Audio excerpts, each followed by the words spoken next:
Ugandans hope His Excellency the elected President of Uganda Kyakoze Ssenkubuge Robert Bobi Wine Ghetto Gladiator neera azzeemu n'abikola. Gwe muganda wange awulira nga His Excellency the elected President of Uganda akyakulumya omutwe era nga omulabamu obuzibu obw'enjawulo. Twongera okujjukiza nti ono Pulezidenti w'abantu, ono ssuubi ly'Abannayuganda ate mununuzi wa ggwanga. Era ne twongera okutegeeza mu kaseera nga byonna omaze obbikola n'obyogera ozzaako ki gulabita omutuju. Bwewagenze obisabala noteekayo sementi noteekayo n'omusenyu wazizzaako ki? Mukwano gwange byonna mujja bikola, mujja kufiira mu firimu zammwe. Bannange Bannayuganda, baganda baffe, mikwano gyange, Uganda ya Bannayuganda. Mukole byonna bye mukola naye nga mukimanyi nti waliwo Uganda ejja okutuuka. Bannange musasulire byonna bye mukola. Temulowooza nti nno Uganda egenda kukoma wano. His Excellency the elected President of Uganda yavaayo tubuulira, yavaayo tutegeeza, yavaayo tutangaaza, yavaayo tuliidinga, wabula teyavaayo nti yagenda otukolera ebyo byonna ebyalema abalala. Ebyo byonna abalala bye baabalema okukola nti Kyakoze Ssenkubuge Robert Bobi Wine yagenda obikola. Bannange twongera obbajjukiza n'okubategeeza akaseera akatonotono ke tulina tukakwate bulungi, tukakozese bulungi tulabe nga tufunamu ekyenjawulo. Tuve mu bano abeenuunyiza ebyabwe olw'okuba balina bye baagala okuyisaawo. Tumanye waliwo omugendo olupya lwe tulina otutambula ate nga tulina okulutuukiriza. Ffe tuli bagumu era tulina essuubi ate era nga tuli bamativu nti omulungi waffe Kyakoze Ssenkubuge Robert Bobi Wine agenda kuba atutambuza bulungi. Tusuubira nti Pulezidenti waffe omuwanguzi omununuzi w'eggwanga lino agenda kuba wanjawulo era ne byagenda okukola bigenda kuba wanjawulo. Tweyanza nnyo Pulezidenti waffe okubanga weesobolayo mu bangi n'ojja otuliidinge. Mukama waffe tuli basiimu, abo abatannaba kulaba busiimu bwe tulina gy'oli. Twongera obbajjukiza munywe ku mazzi mufune ku by'okukola, mulinde Uganda ng'enunuddwa nammwe mujje mutwegatteko. Ate tuli ready nnyo okwaniriza abo abali wiringi okutwegattako. Naye akamanyiiro n'akajanja k'abantu abamu bannange tukooye, bannange tuli bakoowu nno, bannange tuli banyiivu, bannange tukooye. Twongera obbajjukiza nti bantu mmwe tukooye ejjoogo, tukooye akamanyiiro, tukooye empisa zammwe. Mweddeko mumanye nti Pulezidenti Well, good morning or good evening or good afternoon, wherever you might be in the world. Ku byaggwanga tunuulidde Uganda eno okutambula ng'egenda mu maaso era tunuulidde bingi bye tugenda okuyitamu, repercussions nnyingi nnyo naye twereseewa after. Kiki twetunuuliddemu? Gravity omaze okukola katembo yonna yonna, si buli omu nti byokola abisiima. Muyinza okukola kabampaane Museveni andaba ampaane ampulire, naye temulowoozezza ku bulamu bw'abaana baffe. Abaana bo b'ozadde balina kusigala mu nsi ng'eba bavumibwa. Gwe weefuddeko gwe ng'omuntu, ekitiibwa ky'abaana bo oli mu kisendawo. Bannange tulowooze nnyo tumanye nti eggwanga lyaffe lino lyakununulwa. Ne bwe tunaayagala okwesiba ku Museveni ebbanga lyonna, Museveni si yalina ansa eri ku ffe Bannayuganda era tusuubira nti tujja kuba bawanguzi. Simanyi abo bonna abakwata olugendo luno nga mulukwata kubanga mwagala Uganda yaffe ennunde, mwagala Uganda yaffe ebeere ey'enjawulo. Bannange tuli basiimu, Pulezidenti waffe ow'abantu naye musiimu. Kale kwegamba tuwuliranga tutambulira ddala ne bye twasuubira bitambulanga bwe twabibala era tusaba nga Mukama ali wamu naffe tutambulire awo ebbanga lyonna tube bawanguzi, tube b'amaanyi, tuwangule eggwanga lino, tutambule nga tugenda mu maaso. Ku lwa Uganda yaffe n'eggwanga lyaffe lino okusigala nga tulina b'amaanyi era nga tuli bawanguzi, tulina essuubi nti one day one time tujja kufuna eggwanga eryawamu era tutambulire wamu ebbanga lyonna.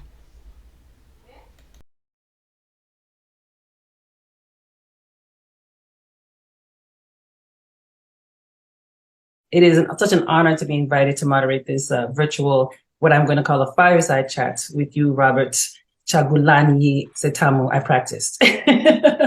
Otherwise known by your stage name as, did I get that right? You got it right. Beautiful.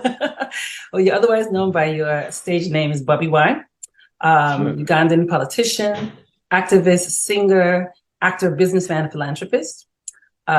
You are the subject of a profile, award-winning documentary, Bobi Wine, The People's President, directed by Moses Boyo and Christopher Sharp, produced by Christopher Sharp and John Batsek. And I'm told, and what I have seen, is that this film is an intimately gripping, raw, and empowering verite of an unlikely hero, a pop star turned politician, whose inspiring activism for his country's democracy is met with brutal and deadly opposition. Welcome, brother, and much respect. Thank you for having me, for your sister. courage. Much respect. Appreciate. Thank you. So, yeah, I'm going to do things a little bit differently. Since it's just you and I today, I'd like us to engage in a very informal conversation, if you don't mind. So, imagine you sitting in your living room, or having a cup of tea. Your wonderful wife Barbara. Did you say cup of tea? You see, I like it. We're already doing it. I have some water, but that's okay. I need the water today. But yes, we're going to take this in a very, very informal way. So how does that sound for you? Is that good? That's good. That's good. Okay. Beautiful. So I have to say, I watched your film and I was just quiet for quite a while. And when I was preparing for this conversation, I said to myself, the thing that came to mind was Nigerian novelist and feminist Chimamanda Ngozi Adichie, her infamous TED Talk. She shares how our lives and our cultures are composed of many overlapping stories, and warns that if we only hear a single story about another person or country, we run the risk of critical misunderstanding. And states that if all she knew about Africa were from popular images, she would only think that Africa was a place of beautiful landscapes, beautiful animals, incomprehensible people fighting senseless wars, dying of poverty and AIDS, unable to speak for themselves, and waiting to be saved by a kind and white foreigner.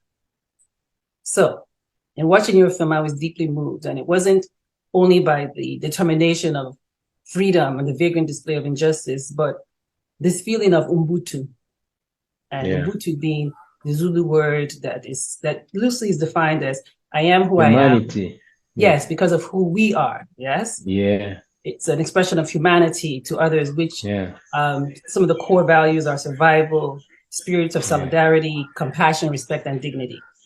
Sure. So in making this film, I see you as a griot. You are the storyteller, the praise singer, the poet, the musician shaping our histories, and you are the valiant warrior of many people on this mission. And I believe that a person, before they can define their goal, they have to know how to define their vision, and first have to know how to define themselves. So who are you, Robert Bobi Wine? Thank you. Who am I? Interestingly, I'm just another ordinary 41-year-old man. You know, if it was outside Africa, I would be a young man, but because I live in a population of 45 million and 85% is under 35 years old. So I'm an old man in Uganda. I am an artist, a family man. I'm a father of 4 children, 2 boys and 2 girls, and I want to regard myself as a freedom fighter, whatever that means. I stubbornly stick to what I believe in, and I stubbornly refuse to believe that I am any less than anybody else. I refuse to be defined by what other people think. I look at the happiest human being, and I believe I deserve to be as happy as that, and so does everybody else. So I do what I do to free myself and to free others. I do what I do to change my life and to change the life of others. That is how I can describe myself. Yeah. Wonderful, powerful. Let's go back a little bit further into your childhood. Often I've read a lot of things that will immediately define your early childhood as coming from the ghetto or living in the slums.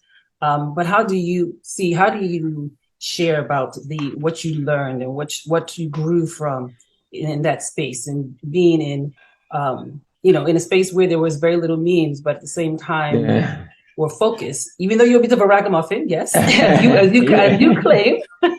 But tell us a little about your parents. I actually come from a great historical family, at least according to the stories that I had my mom tell me, not what I saw. Yeah, but she used to tell us that once upon a time we came from this noble family, but everything fell apart in 1980 when the war started. And my family was part of that war. My father and my grandfather were part of that war. Now, I was born in 1982 in the middle of the war, and I just grew up, you know, later on when the war ended, and found myself in the ghetto with our mother, and she was telling us it's politics, bad politics that ended us in the ghetto. Always taught us to work so hard to be able to change our circumstances. And I grew up, you know, working hard and thinking ahead. And by the grace of God and the ancestors, we made it out of the ghetto.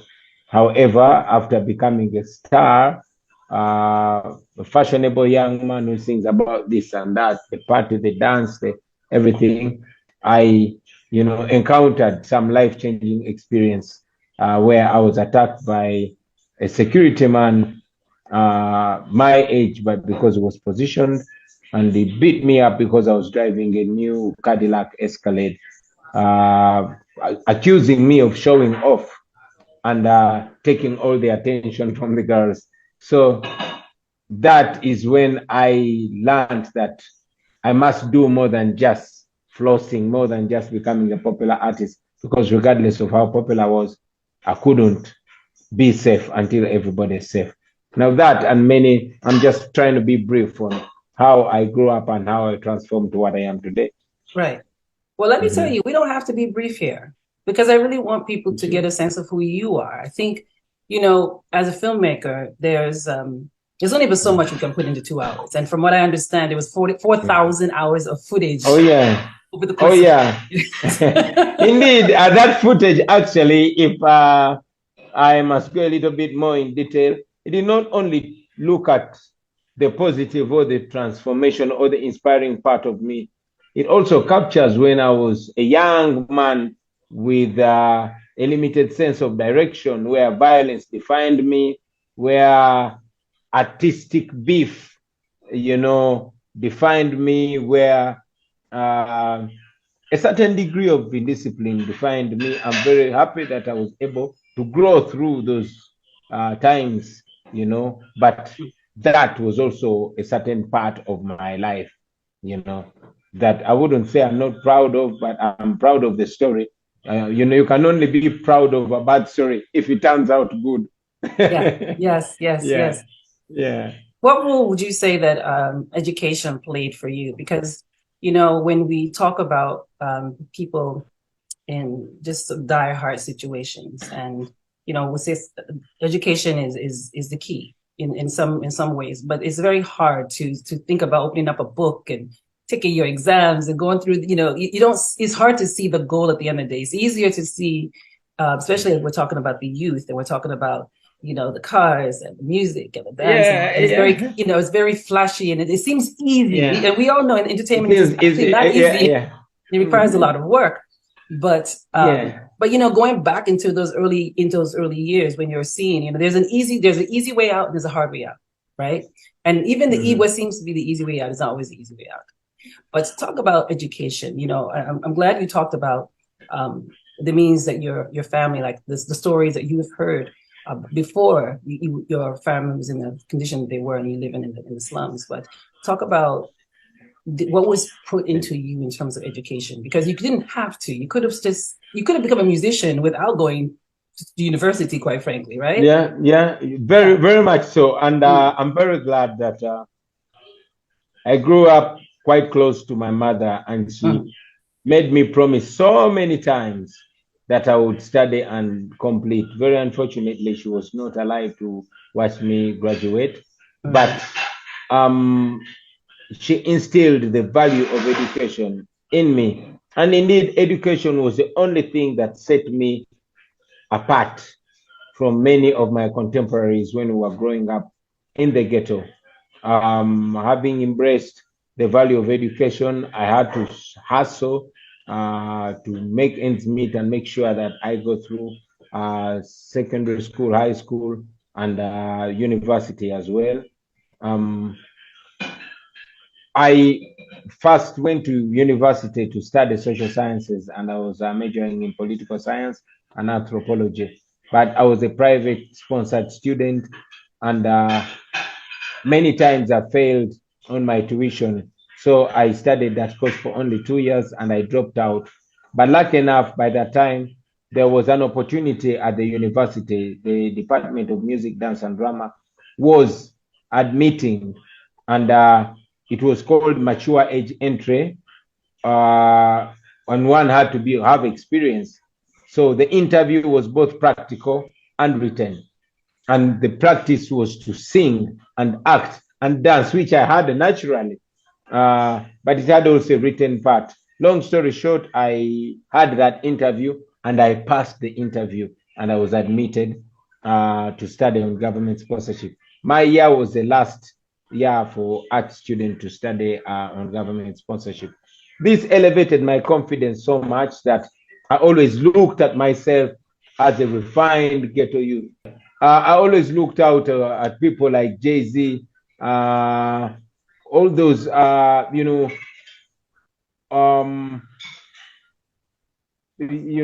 entrepreneurial artists, and it helped me that even in the ghetto, after doing my first song, I had a bigger vision for myself and the friends that I had around me. So I established a crew in the ghetto. It was called Firebase Crew, and that later on became Firebase Entertainment, a record label that I run even now, although now my music has been banned. But that education also opened me to different knowledge, because courtesy of my education, my lyrics were different. I was addressing not only entertainment things, but also revolutionary details. It gave me the knowledge, which knowledge even today I run on. So without education, I strongly believe I wouldn't be where I am. Actually, it is on that background that I was able to go back to university and study a law course, which I'm graduating from, in a short while from now. I would say education, yes, talent is important, but, training, namely education, is equally or even much, much more important. Yeah, absolutely. And one of the things you said in the movie, you made a comment and you said during that time you didn't really have many dreams, so many dreams, which I found really interesting. And it made me question the feeling of do you let your circumstances dictate your dreams, dictate, your feelings of what more can you have? You said something about, just get some money, get your house, and you'll be fine. A small car, and I'll be fine. Yeah. Of course, with the limited circumstances, limited opportunities, you don't have so much. Yeah. To dream for, Right. So in the film, when this girl came into my life, I got challenged to think more, to see myself in a bigger image. And when the knowledge that I had gotten also in school and on the street, and also the knowledge that she came with and the inspiration, boom, everything else is history now. Yeah, yes. Let's talk about that girl, that girl, Miss Barbie, as she's known by everyone. Your wife, your partner, your better half, right? And the person who brought out the vulnerability in you. Let's talk about her. Well, I would say she came with so much. First of all, looking at her and coming from the ghetto and looking at the decent home where she came from, I had the sense of inferiority. So even when we became friends, I always had a sense of not deserving. But when she challenged me, it proved to me that I was not only worthy this girl, but worthy even greater things in life. One time I eavesdropped on a call with her mother. Her mother was advising her never to settle for less. Now, guess what? That advice came straight in my ears, and I never settled for less. So here we are. She made me believe that I'm probably greater than the guy that I saw myself in, greater than the jeans I was wearing then and the small ghetto house where I was staying. You know, like I said, my dream was just to have a small house and comfortable and a meal every day. But she made me see greater things, and I continue to see greater things in myself every day. Yeah, I really adore seeing that footage. That's old footage of you all on stage.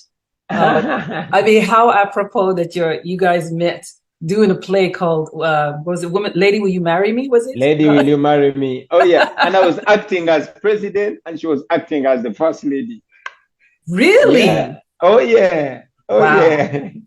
Wow. So now that's that's destiny, you know. Yes, that is foreshadowing in a huge way. Wow, that's a very interesting additional fact there. So okay, so already you were testing the waters, and then you married the girl, right? And then I married the girl. Yeah, yes, absolutely. So, you know, I feel like she brought up the vulnerability and all this charisma that you had, and you know, inspired a vision for you. So I've read that the people have called you the ghetto president.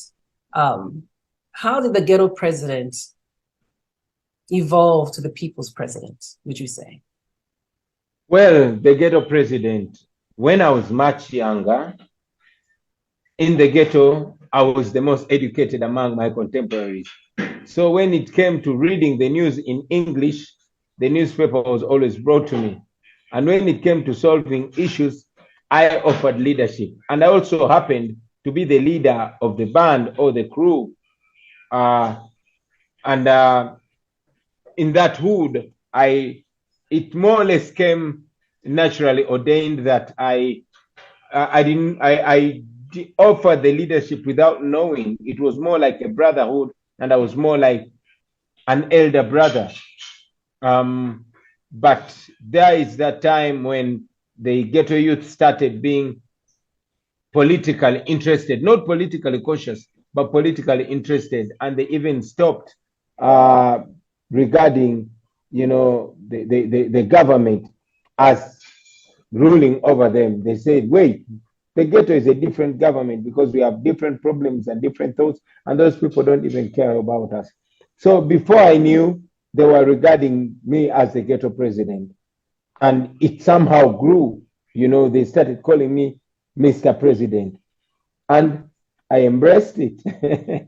But for a long time, it was just artistic and rather unserious, and probably that's how those that rule over us allowed us to exist, because it was not taken serious. We used to, you know, smoke weed, and it was a public thing, and we would not shy away from bar brawls or public fights as young men in their mid-20s. So that, in a way, made us appear less serious, although we were doing noble things like sensitization, sanitation, communicating about this and that, but the way we carried ourselves would not earn us the seriousness, and therefore could not land us in harm's way. And for more than about 15 years, I was called the ghetto president. And even when General Museveni was meeting me always, he would say president and laugh around it. When I was meeting the military general, they would say, oh, ghetto president, and they would laugh about it. So it was more like a joke. And I existed until 2017, when I said, yo, for so long we've been asking you to consider us, you don't. Now that the parliament refused to come to the ghetto is coming to the parliament. So I ran for MP, I won, I took 80% of the vote.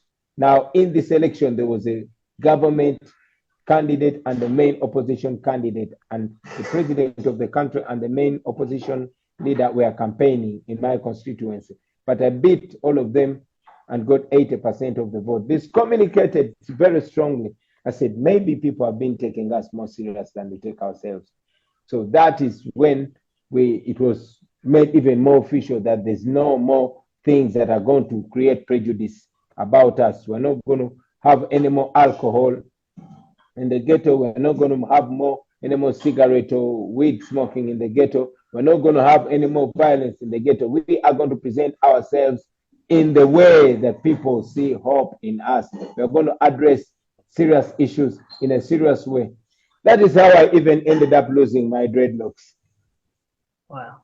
What you were saying is so inspiring, because I think it's really important, especially for youth, people to feel like they don't have options, to see this journey, to hear this journey of yours, and also how you started to make that shift and evolve.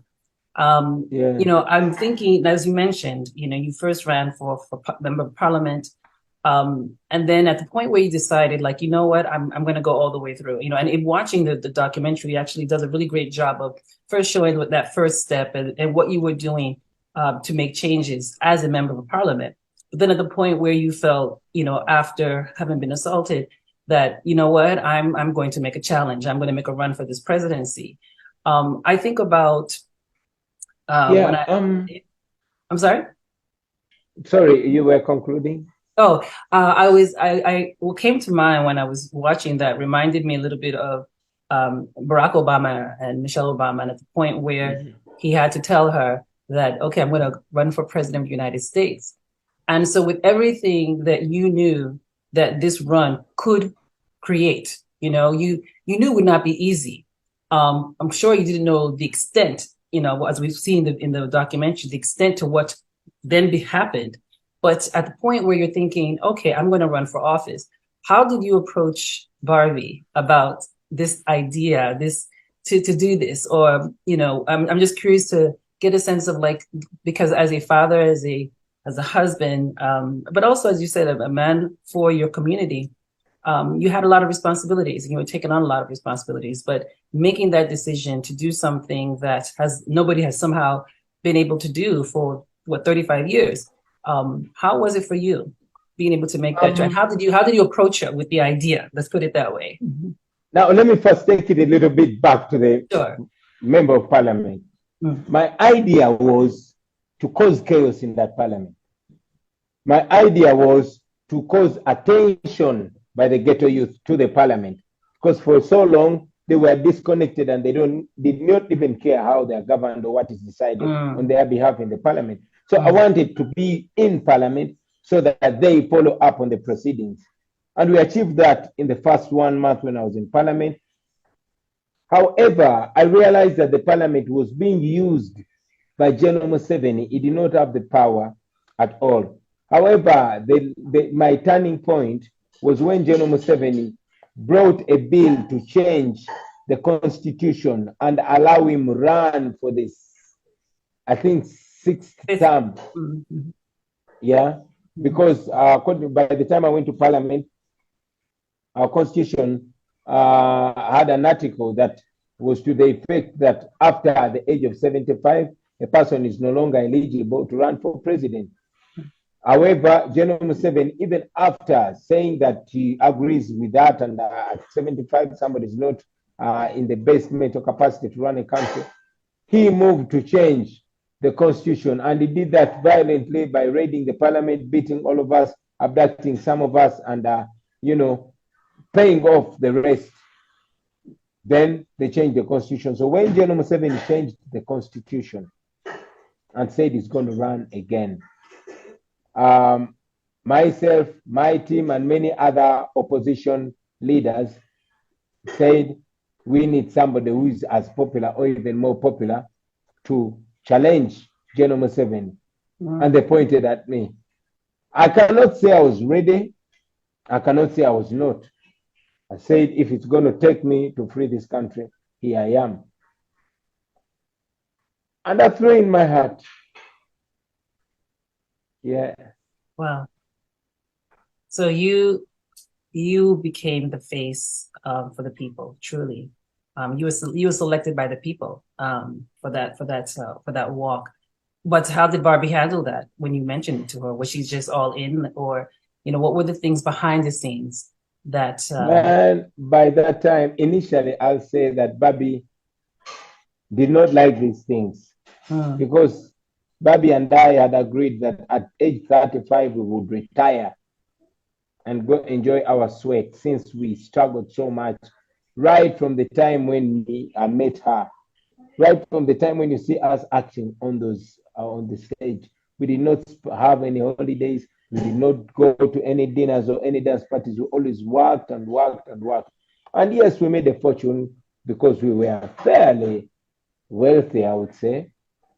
However, at 35, and that is when I got crazy, I said, I'm going into politics. So she was not very welcoming of the idea, although she supported me nevertheless.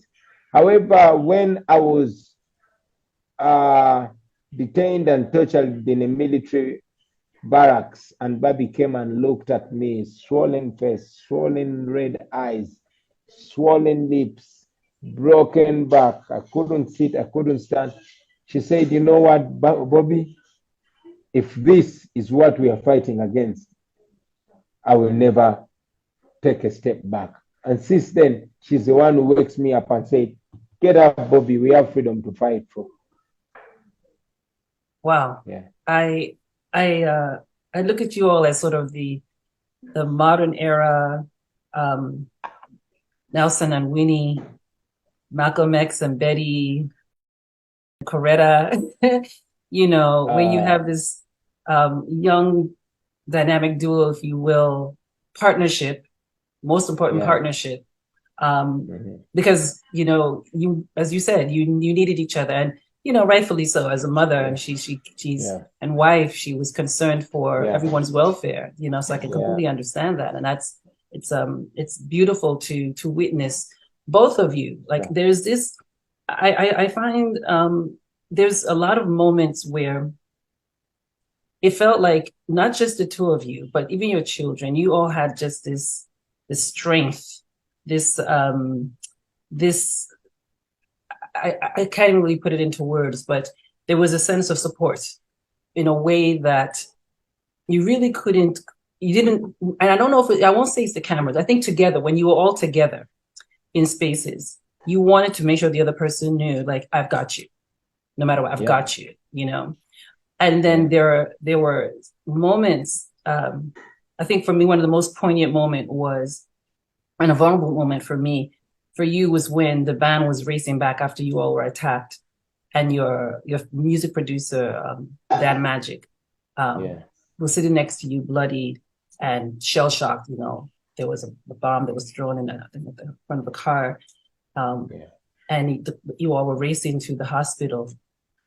And this was the moment where you were holding on to him, and he was literally just looking out spacey, and you're holding him, and you looked at him and you said, man, I'm sorry, you know? And he didn't respond. He was just staring straight ahead, still in a bit of a shock. And then you said, we shall get through this, my brother. And then he just kind of shook his head. And I just thought to myself, wow. And there was a tear coming down your face. And it was probably one of the only times I think I saw a true, like, moment for you, because you've been so strong. You know, we see you strong, and I'm sure somewhere in those 4,000 other footage is probably moments like that again, but for the sake of, that's just this documentary and that moment, I thought it was such a beautiful moment of, you know, because you are human, you know, but you have to be so strong the entire way through. But I want you to tell me about that moment. What was it, you know, when you made a decision, you were elected by the people to take on this task, this journey, this what seems seemingly is unsurmountable moment. But then you're being attacked for running as a president, for running to be a president.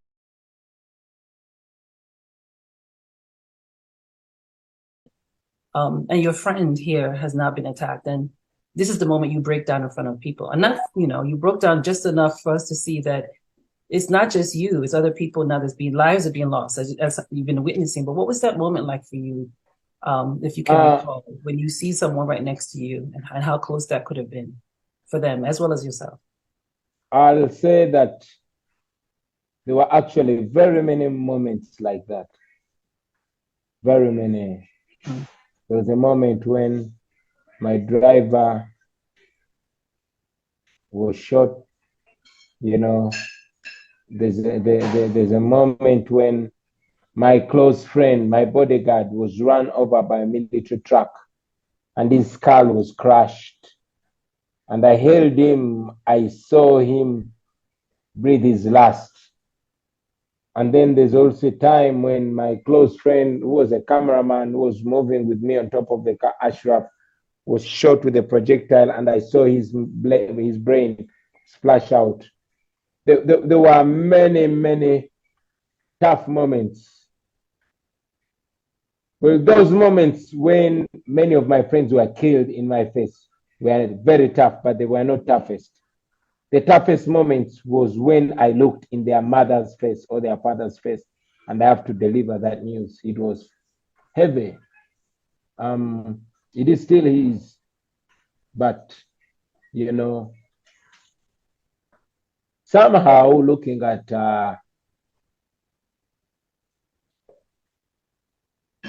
excuse me.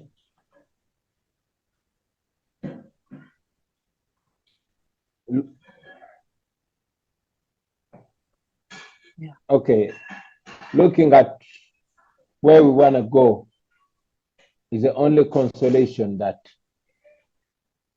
the person that I'm holding that can't breathe anymore won't get there. Maybe I might also not get there.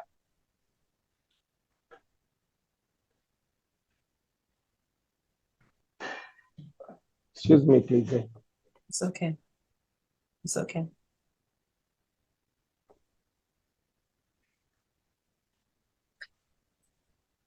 You know, this is, Yeah, and maybe this is you why. ask me about something else. No, I understand. So this is why, why we make movies, we document, we do documentaries, because there's more to the story than what you see on the screen, you know. And like I said, with this conversation, I wanted to get to the man behind, behind the deeper conversation. It's okay. Take your time, brother. Take your time, brother. No, I'm good. No, I understand. Thank you. Take your time. Please, you're among family here. Yeah. You're among family. Yeah, I'm back. Yes. No, it's so, look, like I said, it's the humanness. It's the Ubuntu here. Yeah. I am who I am because of who we are. That is what it is. Yeah. You know? Yeah. There was a quote that you made in the film, or that you recited, I should say, which is the problem of Africa in general and Uganda in particular is not the people, but leaders who want to overstay in power. Who said that? Yeah, that actually is a famous quote said by General Museveni. He said that in 1986 when he was swearing in as president, 37 coming to 38 years ago. He even wrote that in his book called What is Africa's Problem? He said Africa's problem in general and Uganda in particular are the leaders that overstay in power. He's still in power 38 years later. Yeah. When you said that quote, you were having a moment of introspection in the vehicle. And I remember you, as you said it, you also said, I'm at war with my once favorite revolutionary. And the idea, and you said if you could sit down with him, you want to ask him what happened. This is somebody who was an icon to you, a hero to you. Yeah. And here we are now, and you want to ask what happened. Do you think you could still have that conversation with him after everything you've endured? And what would you hope to achieve if you could? Well, what I would have loved is to appeal to his sense of reason, to his sense of Ubuntu, to his sense of elderness, because in Africa we're brought up to know that to appeal to a sense of responsibility and to appeal to conscience, at least you will appeal to an elder or a mother or a father, but to say, or a leader, but to say that this person is all those that I've mentioned, but still finds it necessary to order for a massacre or to order for the abduction of so many people. As we speak now, many of my friends are missing. Nobody knows where they are. So to see, over the time, I've lost hope in General Museveni in appealing to his sense of reason, you know. And I think now it is going to have to be pressure, because we are not going to appeal to his conscience so that he frees us. I've come to believe that we are a business. We are a business, and, you know, for the general that rules over us to have more power and more wealth, and ensuring that the same carries on to his son and his grandson or daughter, and the only exchange for that is silencing us and denying us a right to think and determine our own destiny.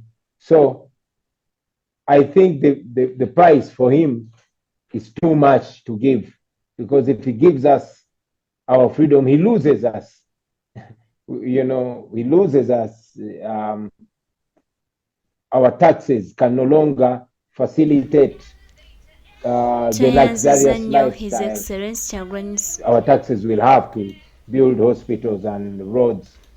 Tuyanza nnyo His Excellency Kyagulanyi Ssentamu Robert Bobi Wine okulambulula eggwanga lino n'okusomesa abantu. Abatategeera tebajja kutegeera, neefe abamu tuli basiimu olw'okusomesa kuno kw'otusomesezza n'amaanyi g'owaddeyo okufuna bannayuganda okubakumaakuma ate era n'okubagatta awamu. Bannange tusiimye nnyo mukama waffe, tukusaba mukaano tutambulire awo tube nga tutereeza eggwanga, era tuli basiimu nnyo olwa buli kimu ky'okoze ku lwa Uganda yaffe eno n'eggwanga lino okutambulira wamu. Tusuubira nti tutambulira ddala okubeera abawanguzi, era tutambulira ddala Uganda yaffe ejja kuba ya njawulo, ate era Uganda yaffe ejja kunundwa. Era tumanyi bulungi nti His Excellency mukama waffe ng'oli wamu naffe nga bannayuganda, era ng'otukwatiddeko okubeera awamu n'okutambulira wamu, tusuubira nti tujja kufuna birungi byereere. Era tulina okukkiriza nti mukama waffe w'oli nga gw'okulembedde eggwanga lino, buli kimu kijja kubeera ddala ekyenjawulo. Bali ba Gravity badde beenoonyeza bbaasa, era amabaasa bagabawadde. Kakati kale katulabe balalizimba eddwaliro e Busaabala, anti Museveni amuwadde bbaasa agenda azimba eddwaliro e Busaabala. Tweyanzizza nnyo, tweyanzizza nnyo. Kyagulanyi Ssentamu Robert Bobi Wine, the President of Uganda. Tukusiima nnyo mukama waffe, ffe abamu tuli bamativu ate era tuli basiimu nnyo. Byokola balala byabalema, naye olw'okuba nti balina ennugu, balina obukyayi, balina obusungu, bambi bagenda mu maaso n'okukola ebikyamu, naye ffe tuli bamativu, era Uganda yaffe ejja kununulwa. Ffe tumanyi era tulina okukkiriza one time Uganda yaffe ejja kununulwa. Mu kaseera nga balala balowooza nti tetusobola, munnange gwe olutulaze nti tusobola okuyimuka. Mu kaseera nga abalala balowooza nti no tetulina kye tukola, munnange ate gwe olutulaze nti tusobola okwegatta ne tubaako ekyenjawulo kye tukola. Tusiimye nnyo mukama waffe tuliidinga obulungi ku lwa Uganda eno n'eggwanga lino okutambula. Mukama waffe tuli basiimu, ne tusaba tutambulira awo. Yes, tusiimye nnyo.